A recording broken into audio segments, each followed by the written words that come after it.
বড়দিন আর কেক দুটো যেন ওতপ্রোতভাবে জড়িত। বড়দিনের দিন কেক না খেলে যেন বড়দিন মনেই হয় না। ছোটবেলা থেকেই বাবা এই দিনটাতে কেক নিয়ে আসতো, আর তা ছিল ফ্রুট কেক। আমাদের ছোটবেলাতে কিন্তু এই ফ্রুট কেকেরই চল ছিল। তখন তো আর এখনকার মতো কেকের রকমারি ছিল না। তবে এইগুলোই কিন্তু বরাবর বেশি ভালো লাগে, নির্ভেজাল ও সুস্বাদু বটে।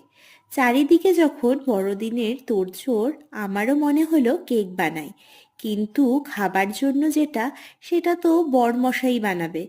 তো আমি ভাবলাম ঘর সাজানোর জন্যই কেক বানাই।